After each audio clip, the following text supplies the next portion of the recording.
Bonjour à tous et bienvenue sur le podcast La Voix du Vrai, le seul podcast qui prend soin de ton âme. Je suis Mounir et aujourd'hui je suis accompagné de Sidi Farouk. Sidi Farouk, salam alaikum. Wa alaykoum salam wa rahmatullah. Tu vas bien? Alhamdulillah, et toi? Alhamdulillah, ça va, ça va. Aujourd'hui on se voit pour continuer notre plongée plutôt dans le livre La Voix Blanche, livre de notre cher Sidi Mohamed Fawzi Al-Karkari, Qaddasallahu sirrahu.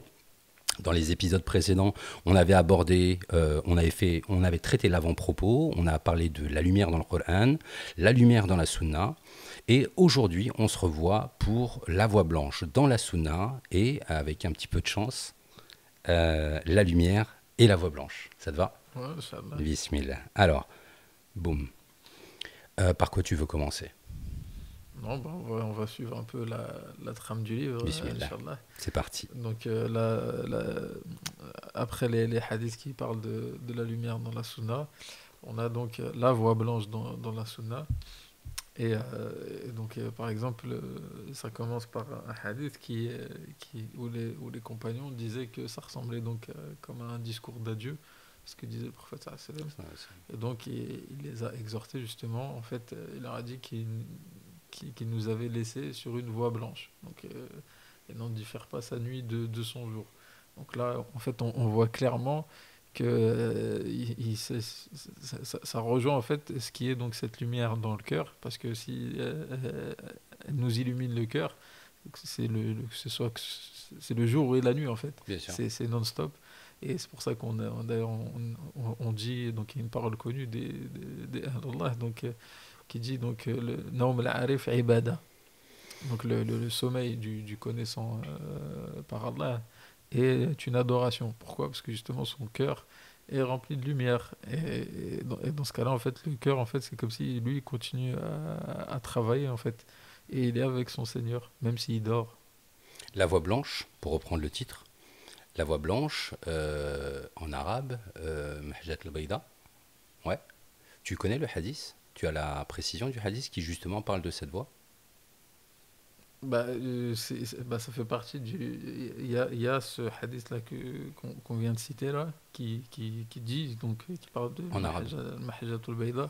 En arabe, celui-là, je T'as pas ne la... l'ai pas, parce qu'il est un peu long. J'ai pas Ok, envie je voulais de. juste la ref en fait. Ok, Ouais. d'accord. Et donc, il parle également, donc, on peut le citer hein, en français, hein, où le prophète sallallahu alayhi wa sallam, donc, il répond.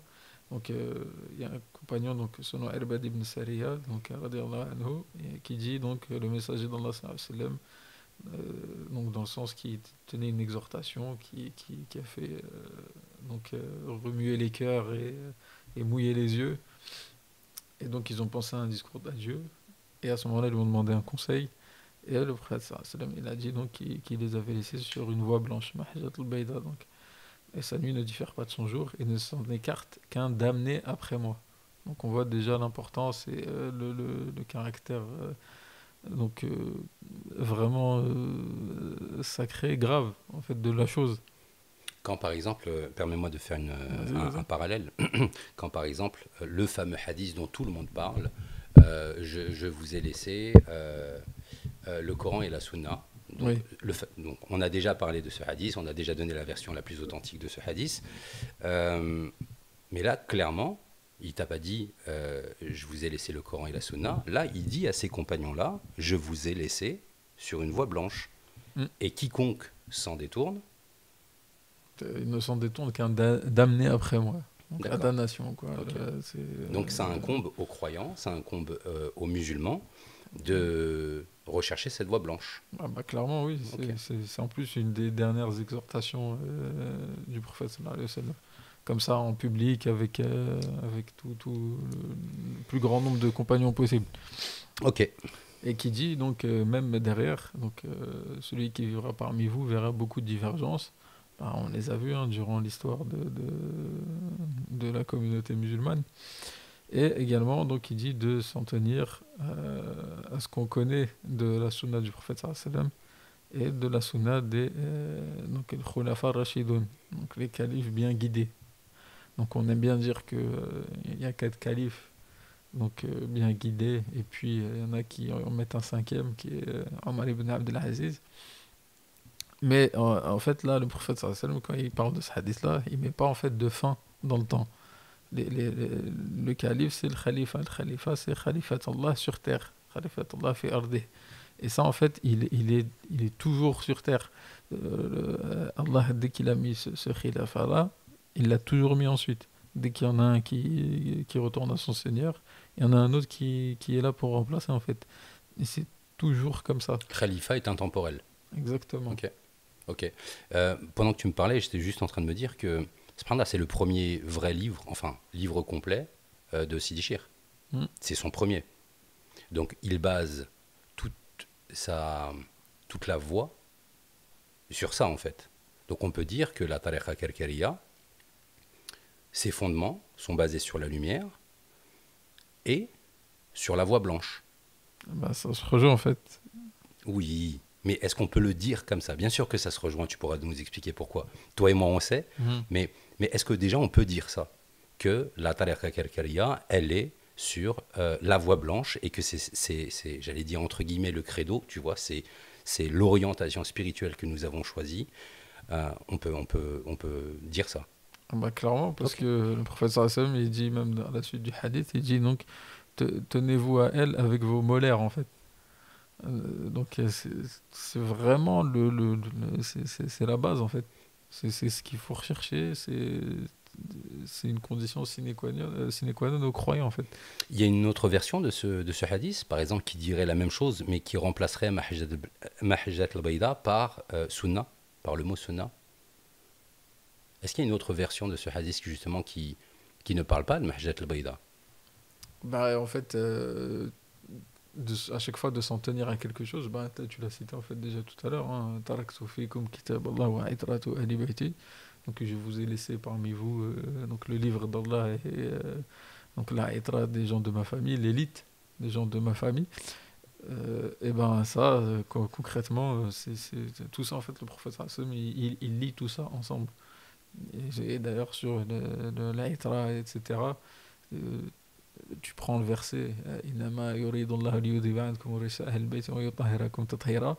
Donc ça parle vraiment de purification de toute souillure des Ahl Bayt. Ahl Bayt, donc ça arrive jusqu'à aujourd'hui, Bien sûr. puisque c'est le prophète sallallahu alayhi wa sallam qui le dit en fait, techniquement. Donc ça s'arrête jamais, en tout cas en ce qui concerne donc, l'élite des gens de sa famille. Et ben ça va avec donc cette voie blanche, parce qu'on va pas attribuer les ténèbres Bien sûr. qui sont justement cette souillure à la Itra, en fait, aux gens de la famille du prophète sallallahu alayhi wa sallam. On va pas leur attribuer ça, eux c'est la lumière, tout simplement. Et parce que le prophète sallallahu alayhi wa sallam lui-même est donc Siraj al-Munir. Et donc il dit de Sidna Ali que il dit Nuruka min nuri wa nuri min nurik. Donc ma lumière, ta lumière est de ma lumière et ma lumière est de ta lumière également.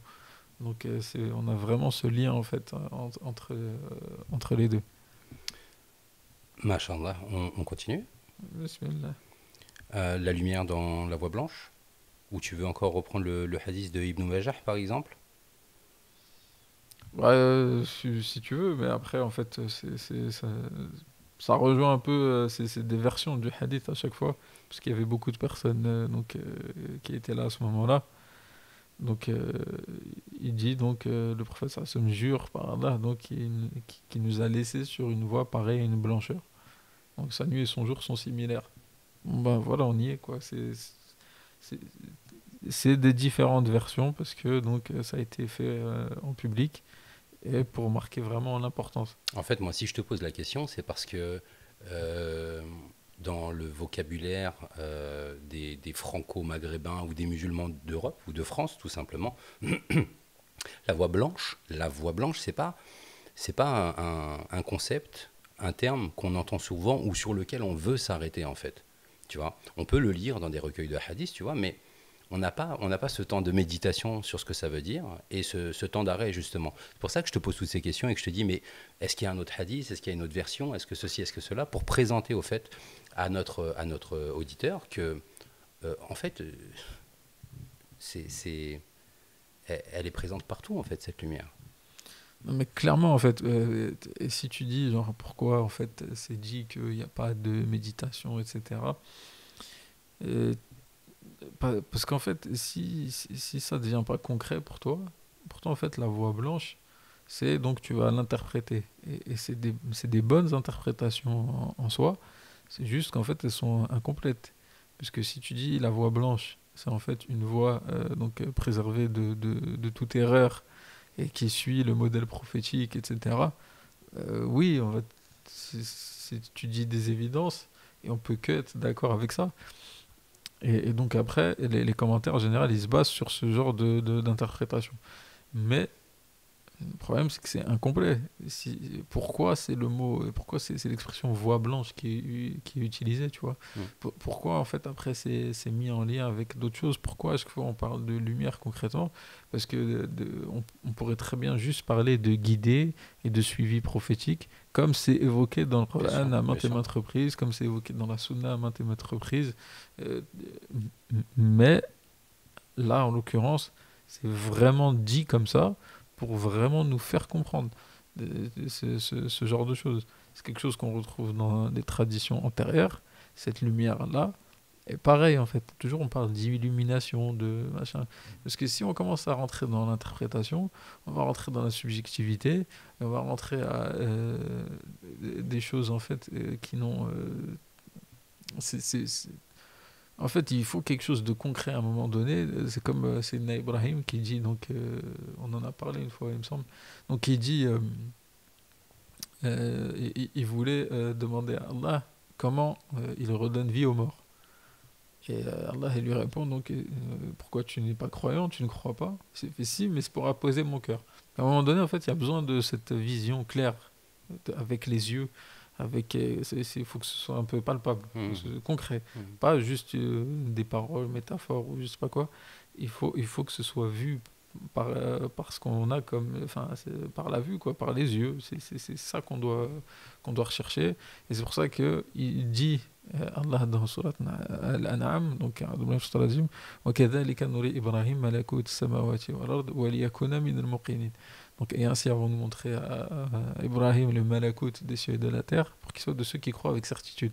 Donc, tu veux croire avec certitude, tu dois voir Bien sûr. concrètement donc, le malakout. Et ça parle donc d'étoiles, de lune, de soleil. Ça renvoie toujours à cette lumière. Je me suis, excuse-moi Sidi, on va aller un petit peu moins vite. Ouais, Ok, on reprend ce passage. ouais. Ok, où tu Lequel? vas la ayah que tu viens de citer. Ouais, On la reprend et puis je vais interrompre de temps en temps pour. Mais s'il te plaît, on va se prêter à cet exercice. Ça peut ouais. être intéressant. Bismillah. Donc, le verset dit donc, وكذلك نري إبراهيم ملكوت السماوات والأرض وليكون من الموقنين. Kadalika. Mm. C'est de cette manière, c'est de cette façon Ouais. que nous avons montré à Ibrahim le malakout des cieux et de la terre. Le mot malakout, est-ce qu'il a une traduction en français? Que moi je comprends en arabe, mais est-ce qu'il a une traduction en français? Et en tout cas, il est traduit comme ça, Hmm. comme royaume céleste, Ok, spirituel. ok. Donc c'est comme ça que j'ai montré à Ibrahim euh, le royaume céleste des cieux et de la terre. Donc Euh, de la terre aussi. hein, C'est ça qui est marrant, entre guillemets, c'est qui est amusant. Si tu t'arrêtes sur ça, si tu traduis par royaume céleste, ben en fait, le verset dit royaume céleste des cieux et de la terre. Donc la terre aussi est un royaume céleste. non, mais ça veut dire que c'est même au-delà des cieux et de la terre. Voilà, parce que Donc le justement, royaume céleste, c'est l'englobant, et les cieux et la terre sont quelque chose qui sont à l'intérieur du royaume céleste. Où ça constitue le royaume céleste, c'est quoi cette idée? en fait, tout est imbriqué en fait. C'est des plans de. C'est comme les anges à côté de nous. Ils sont avec nous, mais ils sont pas avec nous. Parce qu'ils n'ont pas la même taille, ils ont pas mais en même temps, ils sont là. Ils sont avec nous. Donc c'est pour ça que c'est imbriqué en fait. Tout est là en même temps, etc. Donc Celui qui si, est dans la tombe, par exemple, excuse-moi, j'en suis fini. Celui qui est dans la tombe, nous, si on creuse la tombe, eh ben, on va voir une personne enterrée. bien sûr, Mais lui, il est déjà dans ce qu'il y a dans la tombe en fait, avec les anges comme questionnement, que ce soit en bien ou en mal du coup. Mais il y a quelque chose qui se passe. Mais nous, si tu creuses, en fait, tu vas juste voir. Et d'ailleurs, il est dit que quand à la fin de l'enterrement, le mort se réveille, il entend les pas les pas des de gens. ceux qui partent. Donc, c'est bien qu'il y a quelque chose. Donc, en fait, moi, je dirais plus royaume spirituel. En fait. D'accord, donc le malakout, ce serait le royaume spirituel des cieux et de la terre, Donc là, ça confirme l'idée que la terre a un royaume spirituel. Non, que les cieux et la terre ont un royaume spirituel, afin, De croire, d'être de ceux qui croient avec certitude. ok, afin qu'il ait la certitude. Donc Allah, subhanahu wa ta'ala, dans ce qu'on comprend, a donné une mushahada, une vision à Sayyiduna Ibrahim alayhi salam de ces fameux cieux et de la terre. C'est comme ça qu'on peut le comprendre, ou est-ce que c'est un voyage qu'il a effectué de corps comme on pourrait l'avoir dans la Sierra? En fait, dans la Sira du prophète sallallahu alayhi wa sallam, il est fait avec les deux choses. Oui, Et après, le seul problème, c'est que si on n'arrive pas, si on n'a pas ce dévoilement, etc., on ne peut pas comprendre en fait. Mais c'est ce qui se passe en réalité. ok. Et d'ailleurs même, il y a des exemples comme ça. Il y a un exemple où un hadith, dans le sens, hein, je ne l'ai pas mot à mot, mais où le prophète sallallahu alayhi wa sallam, il est avec ses compagnons, et par exemple, une fois, il tendait sa main, et il serrait la main à Sayyidina Isa, par exemple, il me semble.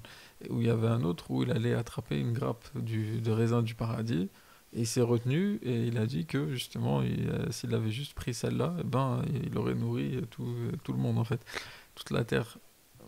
Donc, c'est que c'est là et c'est pas là, Bien sûr. mais il faut l'expérimenter, en fait, pour comprendre. C'est comme comment on peut comprendre que il y a une armée d'anges, en fait, par exemple, juste à la Kaaba, à Beth el-Ma'mour, etc. C'est une corde donc, du ciel vers la terre. Mais nous, quand on va faire le Hajj ou l'Umrah, bah, tu vois que la Kaaba, tu tournes autour et ça, tu le vois pas en fait. Mais si Allah te le dévoile, tu peux le voir concrètement. Donc, Sayyiduna Ibrahim alayhi salam, si alors, je sais qu'il ne faut pas faire des si dans notre religion, tu vois, des conjectures comme ça, facile, mais c'est juste pour l'idée. Hein. Si il avait raconté ce hadith, s'il avait raconté son expérience, il aurait dit, comprends le sens, hein, il Mhm. aurait dit, j'ai fait une khalwa ou une mushahada, mon Seigneur m'a donné la certitude grâce à cette khalwa ou cette mushahada. Si c'était une khalwa ou une mushahada, parce qu'on ne sait pas comment est-ce que Allah Azza wa Jal, il a montré les cieux et la terre, on ne sait pas comment est-ce que, enfin, pour ma part, j'ai pas cette information, mais En si tout c'est cas, c'est ce qu'il a vu. voilà, c'est ça. Et donc lui témoignerait, à ce moment-là, il dirait oui, la vision, la lumière, la vision des cieux et de la terre, la vision, tout ça, c'est véridique en fait. Bah oui, clairement. Après, tu peux supposer que c'est donc un endroit où il était isolé, où il voyait rien, parce que justement, c'était en plein dans la nuit, en fait, entre guillemets. Et donc, c'est ce qu'on fait dans une khalwa, en fait, quand on s'isole. Ben, c'est qu'on se retrouve dans une pièce sombre, etc., pour justement se concentrer, méditer vraiment sur le Seigneur. C'est à ce moment-là, donc, qu'il a vu. D'ailleurs, les étoiles, tu les vois la nuit, la lune, tu Bien la vois sûr. la nuit, et puis le soleil, ben, une fois qu'il apparaît, il efface tout le reste, en fait. Et d'ailleurs, on retrouve justement cette notion de sa nuit ne diffère pas de son jour. À partir du moment où tu vois le soleil à l'intérieur de toi, ben, qu'il fasse nuit ou jour, tu verras un soleil, en fait.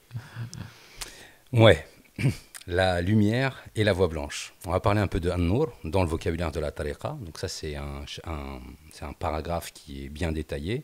Donc An-Nur, c'est ce qui dévoile tout ce qui est caché. Donc on revient à ce que ce que tu disais tout à l'heure. Quand tu parlais de dévoilement, moi je comprenais ce que tu voulais dire, parce que je l'ai aussi lu, tu vois. Mhm. Mais An-Nur, chez nous, c'est ce qui dévoile tout ce qui est caché, fait apparaître tout ce qui est dissimulé, transcende toute considération quantitative, toute causalité, toute notion de comment. Il n'est pas concerné par le temps ni l'espace, absolument incolore. Mhm. Ouais, subhanallah. Bah, justement, donc on arrive. Bah, d'ailleurs, c'est la suite du commentaire. C'est l'esprit en fait, donc qui est décrit, qui est lumineux. C'est le lien entre le serviteur et son Seigneur. Tout- voilà, comme il le dit, c'est des chers. En fait, au lieu de penser que c'est quelque chose en fait, on attribue à la lumière les ténèbres. C'est amusant hein, comme concept. Subhanallah. On va dire, oui, non, mais c'est shaitan, je sais pas quoi. Donc en fait, ils attribuent, Shaitan, ils attribuent de la lumière en fait. Voilà. Ce que Allah, il se donne comme nom, An-Nur, eux, ils vont l'attribuer aux forces démoniaques. C'est un concept. Après, voilà, donc. Et ils veulent effacer la lumière en fait, concrètement. Mais c'est incroyable en Ouais. fait. Mais elle a été effacée à une époque, vu que nous, dans notre époque, on n'en entendait pas parler. C'est pas parce que des personnes n'en entendent pas parler qu'elle est effacée. Il suffit qu'elle soit juste dans le cœur du wali Bien sûr, pour qu'elle soit là en bien fait. sûr. Sinon en fait c'est comme les prophètes qui n'ont pas été écoutés du tout. C'est comme si en fait on disait à leur époque que la lumière était effacée. Bah non, parce qu'il y avait un prophète. Donc la lumière elle était là en fait. C'est juste les gens qui s'en sont détournés. Si les gens ils veulent fermer les yeux, en fait si tu fermes les yeux et que tu sors dehors et qu'il fait plein jour, ça veut pas dire que le soleil il illumine pas tout ce qui est autour de toi, hein. T'as Mais, beau fermer les yeux, mais le comment ils soleil cherchent à il est là. l'effacer en fait?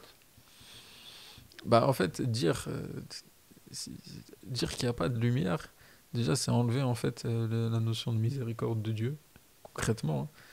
Et c'est vouloir s'attribuer des actes, c'est vouloir dire en fait comment ça, moi j'ai fait ceci, cela, et je la vois pas, un tel, je ne sais qui ces gens-là, ils disent la voir. Bon, déjà, en l'occurrence, concernant ces déchires, celui qui dit c'est qui, bon, déjà, il est descendant du prophète, sallallahu alayhi wa sallam, c'est quelque chose de confirmé, enfin, Officiel. ouais, Bien exactement, sûr, bien sûr. c'est quelque chose de connu, et un de ses ascendants, un des proches, qui est un des chirs du shir de Cheikh Alaoui, c'est proche en fait, Bien donc sûr. c'est quelque chose de connu. Et après, si on parle par rapport aux fuqara, etc., déjà, il y a tous les profils, mais même en soi, c'est c'est- c'est justement comme ça que tu goûtes à la miséricorde divine, en fait. Si tu penses mériter quelque chose, bah, tu n'auras pas de notion de miséricorde, tu auras une notion de mérite, tu vois? Alors que là, justement, si tu reçois, là, tu vas vraiment prendre la chose comme un cadeau, tu vas vraiment prendre la chose comme une miséricorde. Au lieu de voir ce qu'on s'attribue, faudrait plutôt le voir en fait comme des étapes dans lesquelles Dieu nous met pour nous faire vivre des choses. Et en fait, à chaque fois, la fin, on ne la connaît pas. Parce que celui qui commence d'une telle façon, par exemple, les compagnons, moi, je suis sûr, avant la révélation, ils ne pensaient pas du tout qu'on allait parler d'eux encore plus de 1400 ans plus tard, Mm. comme des références, tu vois, pour toute une communauté de milliards de personnes, en fait. Pour eux, c'était des gens lambda. Le sommet du monde à l'époque, c'était l'Empire perse, l'Empire byzantin, etc. C'était pas du tout les Arabes, en fait, de l'époque. Quraysh, c'était Bien pas sûr. eux, en fait. C'était juste une référence pour les Arabes, à la limite, mais pas pour le reste, en fait. Et pourtant, ça l'est devenu. Donc, dans le début de ce paragraphe, on dit An-Nur est ce qui dévoile tout ce qui est caché. On dit fait apparaître tout ce qui est dissimulé, transcende toute considération quantitative, toute causalité, toute notion de comment. Bon. Moi, quand je lis An-Nur est ce qui dévoile tout ce qui est caché. Est-ce que ce qui est caché peut être un don particulier, je ne sais pas, par exemple pour la spiritualité et qui va révéler ça dans le sens où c'est quelque chose de positif, mais est-ce que c'est aussi justement des choses qui sont cachées en nous-mêmes, tu vois, et qu'on n'aurait pas vraiment envie de voir apparaître en fait. Bah justement, quand tu parles de ça, j'avais envie. C'est- Après, peut-être ça se trouve, tu parles de ça aussi. C'est le premier hadith, entre guillemets, qui m'est venu à l'esprit. C'est celui qui évoque, dans le sens, en gros, l'associationnisme, donc caché, le shirk khafi. Donc il est plus sombre qu'une fourmi noire dans Dans une une nuit nuit noire, noire sur une pierre sur noire. une pierre Ah oui. noire. Donc si tu prends pas une lampe et tu fais un zoom dessus et un focus dessus, tu la verras pas. Bah, elle est là en fait la notion de lumière. Et il y a une parole d'un wali de la silsila. Alors j'ai pas envie de dire de bêtises. Je crois que c'est Sidi Abou Hassan Chadili. Je suis pas sûr. mais qui dit en fait dans le sens celui qui meurt sans avoir pénétré notre science, et en fait il va mourir dans les grands péchés sans même en être conscient en fait. Parce que par rapport à cette lumière en fait. Et donc on voit là toute l'importance de ça. C'est primordial. C'est pour, et le hadith donc, il dit donc, celui qui se connaît soi-même connaît son Seigneur. Et ben, c'est à travers cette lumière en fait. C'est ça qui fait le lien entre le serviteur et le Seigneur. Ce qui est caché, je fais le rapprochement avec le malakout. Le malakout que nous ne percevons pas. Tu disais tout à l'heure que on a cette possibilité avec la lumière de voir cette corde tendue entre la Mecque et les cieux. Ce qui fait apparaître tout ce qui est dissimulé. Là, la différence, elle est beaucoup plus importante. Ce qui est caché est par nature caché, mais ce qui est dissimulé part d'une intention de dissimulation. Cette intention, ça peut être une intention divine, comme ça peut être une intention humaine. Enfin, je veux dire, c'est pas restreint, confiné au royaume divin, c'est pas restreint et confiné à Dieu, en fait. Ça nous concerne aussi, en fait. De quoi Ce que je veux mettre en avant, c'est que parfois, on va avoir, nous, des croyances en ce qui nous concerne. Par exemple, je vais dire, voilà, Mounir, tu es un bon musulman, ou tu es un bon père de famille, ou tu es un bon, tu es un bon, tu es un bon. Alors qu'au fond de nous, on sait très bien qu'on a des... faille. Ouais, on a des failles, quoi, tu vois. On est tous des êtres humains et on ne peut pas être parfait, tu vois. Et cette lumière, elle fait apparaître ce qu'on dissimule. Ouais. Bah, clairement, elle nous dévoile aussi, tu vois. En plus, toi aussi, de toute façon, tu l'as dit, c'est que c'est que tu le vis. C'est comme, voilà, si tu te concentres dessus, tu vas le vivre, effectivement.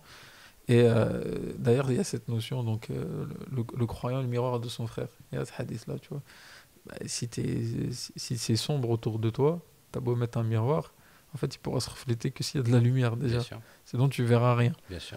Donc, si tu veux te connaître, déjà, en fait, si tu veux te voir juste dans le monde physique palpable, tu faut un miroir. Hmm. Tu pourras jamais te voir toi-même, Bien ton sûr, visage en bien tout sûr, cas. bien sûr, Tu bien pourras sûr. jamais le voir. Il faut un miroir.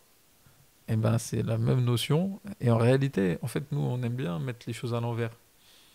Parce que les gens ils disent à l'envers. En vrai, c'est nous là actuellement en fait. Quand tu parles du physique, du monde physique, c'est ça en fait mettre les choses à l'envers. Parce que en réalité, il faut commencer par ce qui est spirituel pour arriver au physique.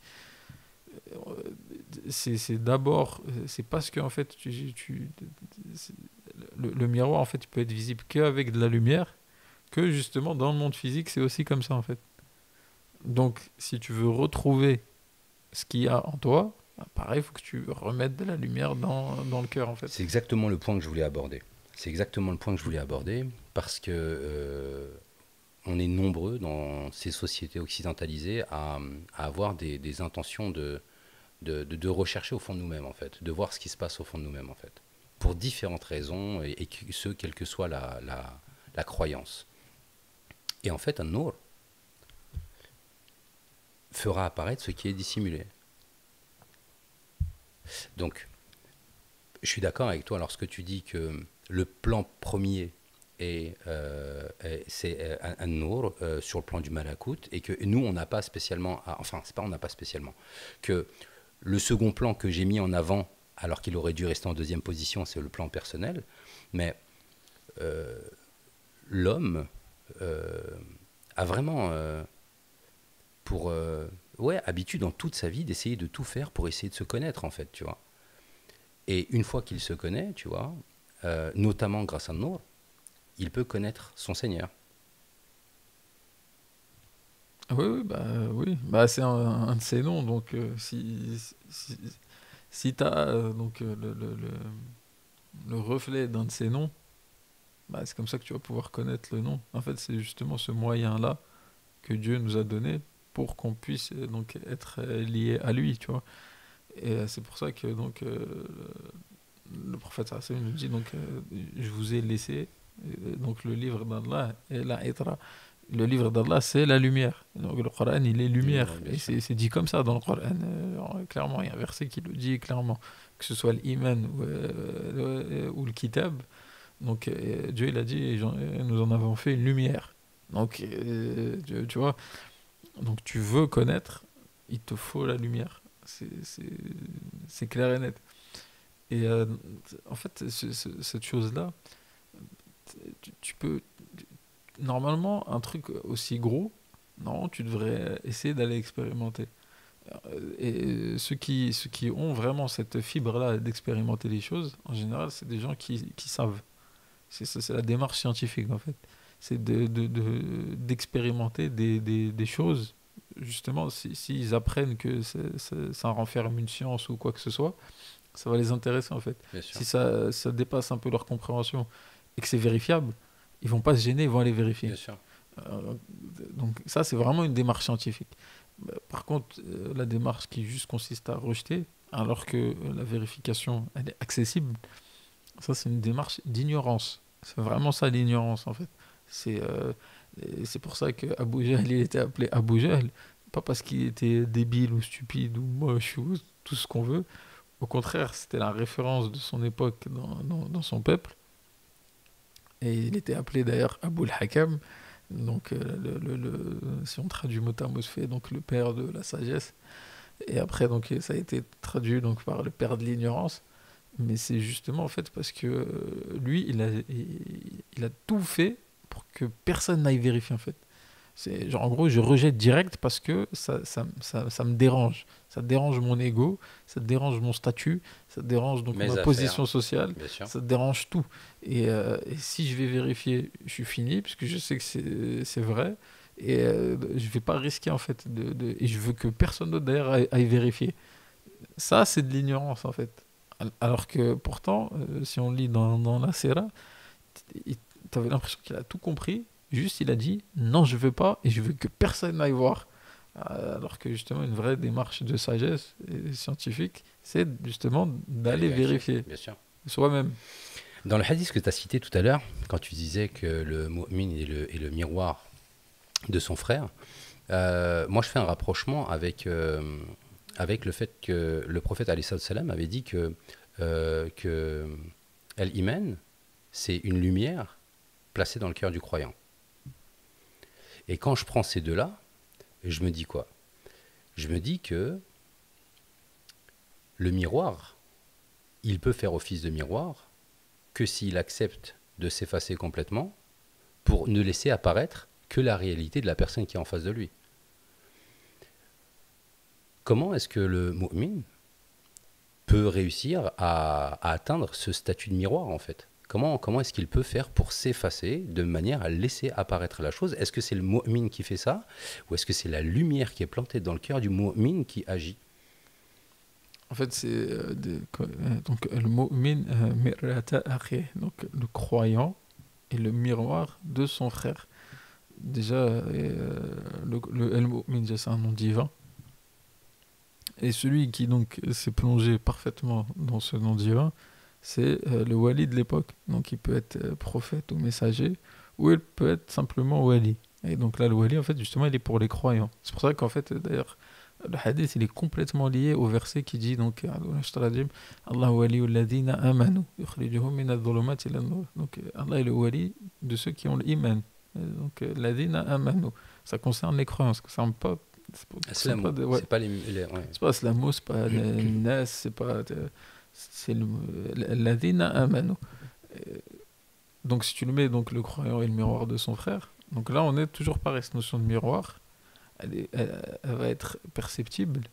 Elle va être pour tout le monde. Puisque le Wali, en fait, il va refléter. C'est le miroir du monde, de l'univers. Mais celui qui va s'en rendre compte, celui qui va vivre le truc jusqu'au bout, c'est le croyant. Et celui qui rejette ça, en fait, il va rejeter sa part de croyance qu'il aurait pu recevoir ou qu'il aurait pu avoir. Parce que tout le monde naît selon cette fitra. Et cette fitra, elle est pure. C'est l'iman en soi. Parce que c'est pur, en fait.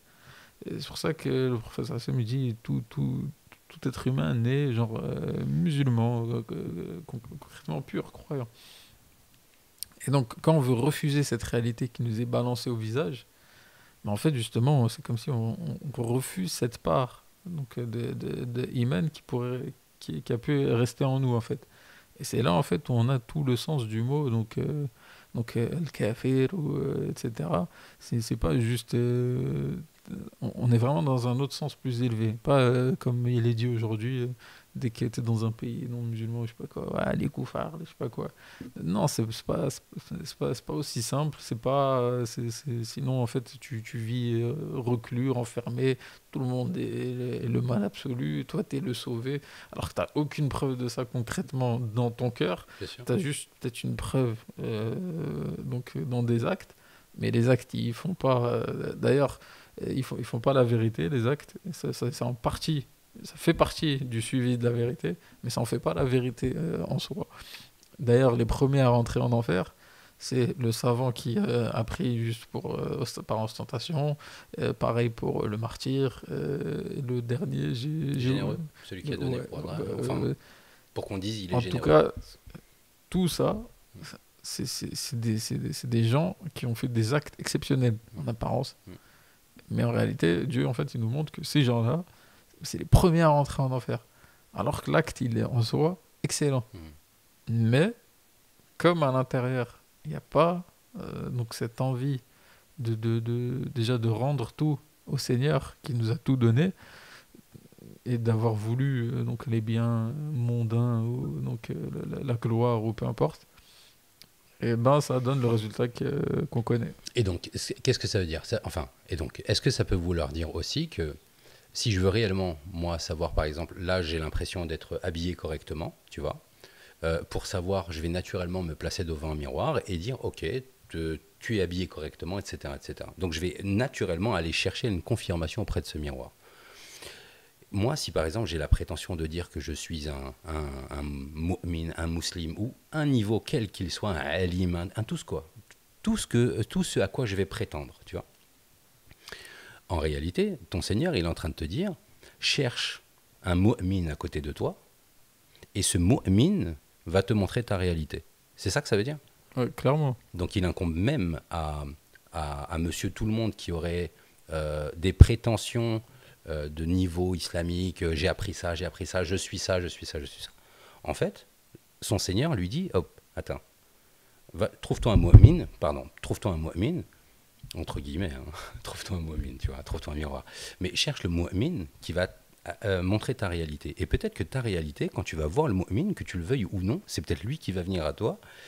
Et bien, si tu es dans le rejet, c'est à ce moment-là que ta réalité est d'être... Enfin, il te montre que ta réalité. Et à ce moment-là, tu es un kafir. C'est ça que tu étais en train d'expliquer. Après, voilà, faut pas être aussi tranchant. C'est pas l'intention. Non, mais je sais, mais on peut. Non, peut, une peut le personne, prendre. une personne hypocrite. On va Ouais. prendre le cas d'une personne qui est ouvertement hypocrite en elle-même. Elle le Mhm. sait. Mhm. L'hypocrite sait qu'il est hypocrite, Ouais. tu vois. Cet hypocrite, lorsqu'il sera mis devant, devant le miroir, dans le mu'min, sa réaction pourrait montrer sa réalité, en fait. Moi, et ça, oui. Ok, voilà. Mais, Il ne mais s'agissait peut-être. pas de dire que tous les musulmans, en fait, sont des kafirs ou ceci. Non, non, c'est pas ça le propos. Hein. Mais en vrai, quand on fait des rapprochements, ou en tout cas, quand tu médites sur ces hadiths, tu vois, et que tu dis, mais attends, en fait, ah, mais est-ce que c'est ça que ça veut dire? Mais est-ce que c'est ça que ça veut dire? Tu te rends compte qu'en fait, tout dépend du projecteur qui va mettre en évidence la chose. Et ce projecteur, c'est la lumière. Exactement. Après, il y a aussi. C'est pour ça que, par exemple, il faut bien prendre en considération la parole prophétique qui dit que, en gros, tout le monde rentrera au paradis que par la miséricorde d'Allah. Et c'est tout. Et pas par autre chose. Pas par ses actes. Et même, on a demandé au prophète, mais est-ce que même lui, et il a dit que même lui, sallallahu alayhi wa sallam, il allait rentrer que par la miséricorde d'Allah. En fait, bon, lui, c'est la miséricorde d'Allah incarnée, puisque Allah, il a dit lui-même dans son livre, hein, il l'a envoyé que par miséricorde pour les mondes. Mais il est là pour nous enseigner, justement, pour nous montrer cette réalité. Donc, il nous le fait bien comprendre. Si on oublie ça à chaque fois, c'est là où, en fait, on va rentrer en fait, dans le moi, le moi donc, démoniaque de Iblis. Je suis meilleur que lui, j'ai fait ci, je fais ça. Moi, je me suis prosterné dans chaque endroit sur Terre. Pourquoi c'est pas moi le khalifa? Bref, tout ce genre de choses. On continue. Al-Mahajja, dans le vocabulaire de la tariqa. On en parle un petit peu. Donc, ouais, en fait, c'est des cheikhs, il dit donc que c'est la toute première émanation sortie donc du Amma. L'Ama, en fait, c'est ce qu'il dit, donc c'est manifesté par le noir symbolisant ce qui demeure caché du monde de l'inconnaissable. Et après, il y a même donc cette espèce de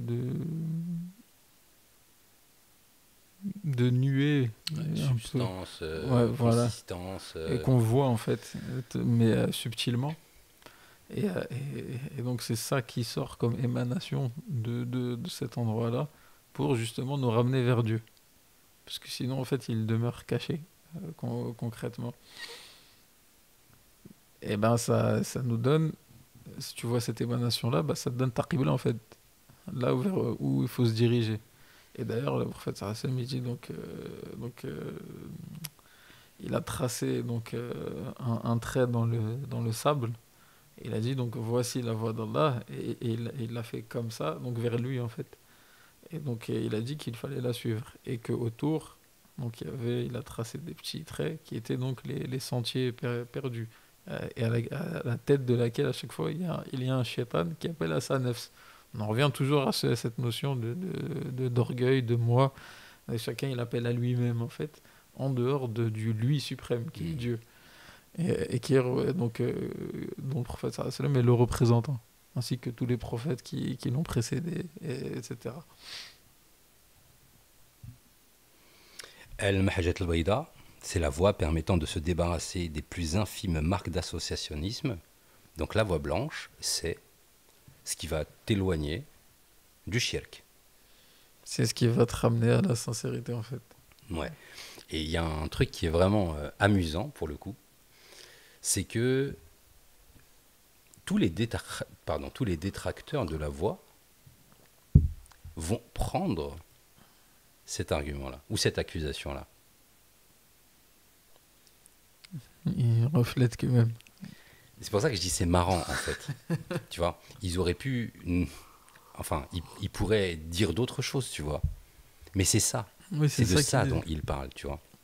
Alors, je le répète, Al-Mahjat al-Baïda, c'est la voie permettant de se débarrasser des plus infimes marques d'associationnisme. Autrement dit, le shirk. Ok ? Soit-il caché ou non. Car un hadith du prophète alayhi salatu wassalam, précisait qu'il n'avait pas d'inquiétude pour sa communauté concernant le shirk majeur, mais plutôt du shirk khafi. C'est ça le... Il a peur pour nous de la dunya en fait, dans des biens qu'on peut amasser en fait. Ajib, comme diraient certains. La voie blanche est l'épée de Dul Fiqar. Tu veux bien me parler un peu de ce passage combattant le tarout des passions, de la nafs et du moi. C'est la voie droite d'Allah. Bah, cette épée en fait c'est celle de Sayyidina Ali.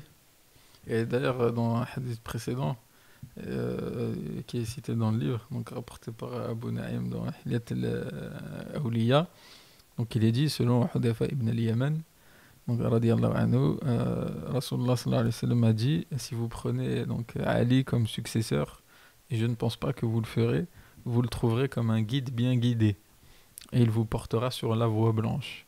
Et donc c'est lui qui a cette épée en fait, et c'est lui qui représente, et comme on a dit aussi le hadith tout à l'heure, donc Nuruka min nuri wa nuri min nurik,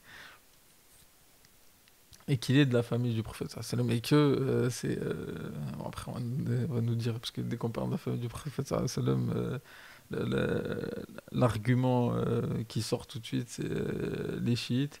Là en fait c'est amusant parce que ce soit sunnite ou chiite, les deux mots en fait ils renvoient à quelque chose qui est en soi quelque chose il fallait être partisan de Sayyidina Ali, et il faut suivre la sunna. En fait les deux, tout ça bon, c'est plus de la politique en vrai qu'un véritable schisme idéologique. On en a fait, c'est un schisme politique qu'on a fait un truc idéologique. Bon bref. Et mais en réalité la sunna. Et de toute façon, c'est quelque chose, donc c'est dans la sunna, donc il faut aimer donc le Ahl Bayt, etc. Au contraire, c'est pas quelque chose qu'il faut laisser s'accaparer les chiites. C'est comme si en fait il y avait une contradiction en fait. On pouvait pas. Je sais pas d'où ça vient. Ouais, subhanallah. Et donc, d'ailleurs, il est dit que ne déteste Ali qu'un hypocrite. Bon, bah, voilà, genre, c'est clair et net. L'inverse de l'hypocrisie, donc c'est la sincérité, hein. Donc, s'il faut plutôt aimer Sayyidina Ali, qui est donc Bab Madinat al-Ilm, la porte de la ville de la science. Et donc, et c'est pour ça que c'est cette épée-là qui est citée. Comme c'est la porte de la ville de la science, pour entrer dans la science, dans la ville de la science qui est le prophète sallallahu alayhi wa sallam, il faut passer par lui. Il faut passer par donc cette silsila là en fait pour avoir cette lumière qui est donc qui vient de lui et qu'elle vient de lui, etc. Tu vois, quand on parle de Sayyidina Ali, radiallahu anhu, on sait, on sait quelle est sa valeur spirituelle. Premier enfant à être entré dans la religion, cousin du prophète alayhi salatu wassalam. On sait, on connaît ses mérites. Mais on sait aussi à quel point c'était un brave et un vaillant combattant. Et moi, ce qui m'a un petit peu interpellé, lorsque j'ai lu justement ce passage où je te disais la voix blanche et l'épée d'Oul Fiqar, combattant le tarout des passions, ce qui m'intéressait, c'est cette manière d'exprimer la chose. C'est-à-dire qu'on se rattache à Ali par son arme qu'il a lui-même nommée, donc son arme personnelle, quoi, en fait, tu vois.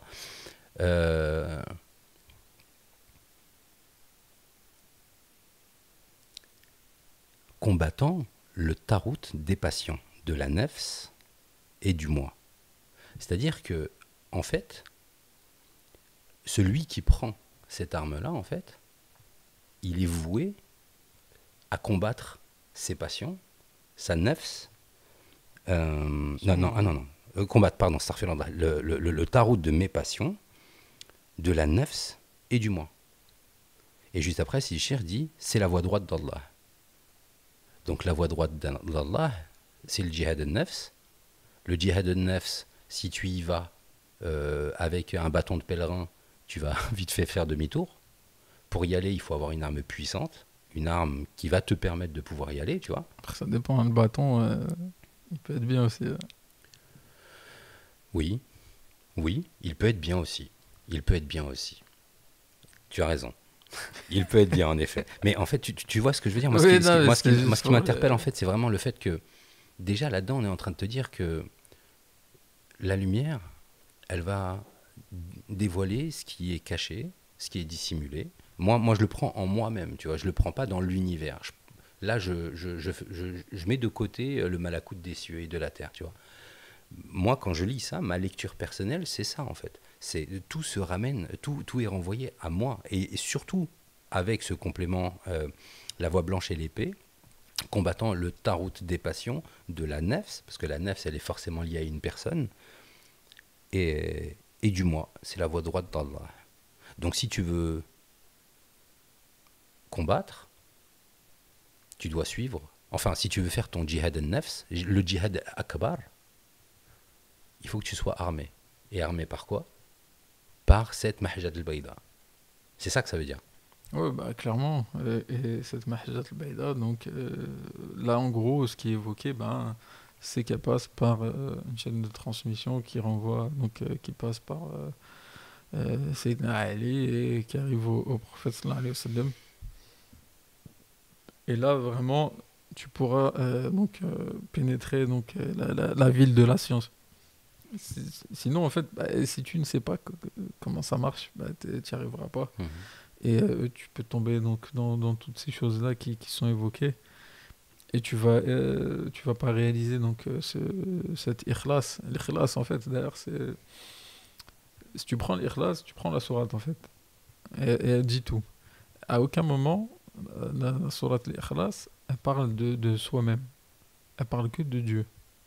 Donc en gros, c'est comme si Dieu il est en train de te dire, tu veux être sincère, en fait il n'y a que moi. Il n'y a pas toi. Toi, t'es pas là. Parce que c'est dit, euh, Dieu, Qul huwa Allahu ahad, donc Allah est l'unique. Allah est donc digne d'être imploré. Il n'a pas engendré, il n'a pas été engendré. Et, et personne n'atteint en gros ce qu'il est, quoi. Walam yakun lahu kufuwan ahad. À aucun moment l'être humain il est évoqué ici. Il n'y a rien. Si tu veux atteindre cette sincérité, tu dois justement tout renvoyer au Seigneur. C'est tout. Parce que sinon, en fait, c'est justement comme ça que tu peux atteindre cette sincérité, parce que par toi-même, tu ne l'atteindras pas. On en avait parlé il y a un moment. Et si tu veux savoir de toi-même, par contre, qu'est-ce que la sincérité, bah, tu dois aller chercher dans l'hypocrisie. Parce que c'est ce que notre neuf, elle est en fait. Et tu regardes dans les caractéristiques de l'hypocrite, ce que c'est. Le hadith, il en parle, donc il y a plusieurs caractéristiques. Et d'ailleurs, ça renvoie à la notion de pacte. Celui qui a un pacte, il le rompt, donc il le trahit. Celui qui parle, il ment, etc., etc. Donc on en revient toujours à toutes ces notions en fait. Et ça renvoie au fondement. Ça vient pas de nulle part en réalité. Ce qui est marrant dans Surat al-Ikhlas, c'est que on te parle d'une sourate intitulée la sincérité, pour la sincérité profonde, al-Ikhlas. Et comme tu as dit, dedans, on ne parle pas du tout de l'homme. Mais l'homme est obligé, au début, de dire. Ouais, exactement. Qul, ouais. Tiens, Et donc c'est qui dit en réalité? je te pose la question, en fait. Bah, d'ailleurs, c'est le prophète sallallahu alayhi wa sallam en fait qui disait à chaque fois Qul, Qul, Qul. Et comme on revient encore une fois au hadith du wali, il est la langue par laquelle il parle. Et c'est Allah qui parle de lui-même quand il dit ça. Subhanallah. Mais c'est incroyable, en Ouais. fait. Hein. C'est incroyable. Masha'Allah. On avance encore un petit peu. J'avais un passage moi, sur lequel je voulais revenir, à moins qu'il y avait Non, vas-y. un complément que tu voulais Non, apporter. vas-y, bismillah. Alors attends. Voilà. Et juste après, donc à la fin du paragraphe, tu vois, non, dans le paragraphe suivant, Sidi Chir dit, et dans le noble hadith, il dit, sallallahu alayhi wa sallam, ils recevront leur lumière à la mesure de leurs œuvres. Depuis plusieurs émissions qu'on fait, que ce soit avec toi ou d'autres fourqara, tu vois, on parle toujours de ça en fait, de ce fameux thermomètre qui nous permet de situer nos actions et en fonction de nos actions amal salih, cette lumière va augmenter. Ils recevront leur lumière à la mesure de leurs œuvres. Et avec les désobéissances, les péchés, cette lumière, bah, tu te coupes de cette lumière et elle disparaît. Encore une fois, c'est confirmé par du vécu en fait. C'est-à-dire que je pense que tous les fuqara seront capables de te dire exactement la même chose en fait. Vivre la même chose et dire la même chose, c'est deux choses qui sont complètement différentes.